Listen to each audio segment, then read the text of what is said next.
આપણો દિવ્ય અને પ્રેરણાદાયક ઉત્સવ જે ગણેશોત્સવ હોય છે, જે શાંતિ, એકતા અને સૌહાર્દનું પ્રતીક છે, એ દર વર્ષની જેમ ધામધૂમથી આ વર્ષે પણ ભરૂચ જિલ્લામાં લોકો ઉજવવાના છે. એના સંદર્ભે આજે જે તમામ ગણેશ મંડળો છે એમની જોડે મીટિંગ રાખેલી અને એક સૂચનના ભાગરૂપે એમને સૂચન એવું કરવામાં આવેલું કે જો આ વખતનું થીમ ઓપરેશન સિંદૂર અને સ્વદેશી અપનાવો એના પર જો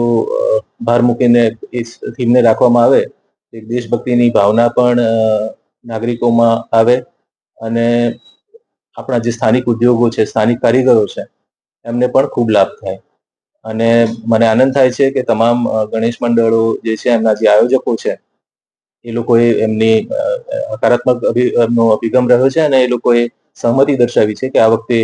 સમગ્ર જિલ્લામાં, શહેરી વિસ્તારમાં પણ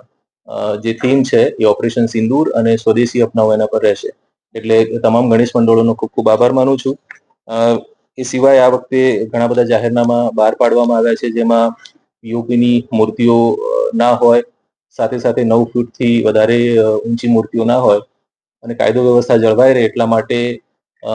જાહેર રસ્તા પર ફટાકડા ફોડવા અથવા તો કેમિકલ યુક્ત જે કલર્સ વગેરે હોય છે એનો ઉપયોગ ના થાય એ બાબતના જાહેરનામા બહાર પાડવામાં આવેલા છે. તો એ બાબતે પણ એ લોકોને સમજૂત કરવામાં આવ્યા છે. એ લોકોએ પણ બાંહેધરી આપી છે કે આવા તમામ પ્રકારના જે લોકોને અગવડ પડે એવા કોઈ પણ કૃત્યો હોય એ એમના દ્વારા એને પ્રોત્સાહિત નહીં કરવામાં આવે અને સંપૂર્ણપણે કાયદો અને વ્યવસ્થા જળવાઈ રહે એને લોકોને કોઈ અગવડ ન પડે તે પ્રમાણે સંપૂર્ણ આયોજન કરવાની લોકોએ બાંહેધરી આપી છે. જે ભાડભૂત ખાતે આપણે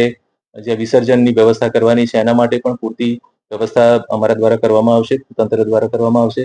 ડીજીવીસીએલના અધિકારીઓ, આરોગ્યના અધિકારીઓ, આરોગ્ય વિભાગના અધિકારીઓ, પોલીસ પ્રશાસન, આ સમગ્ર ટીમ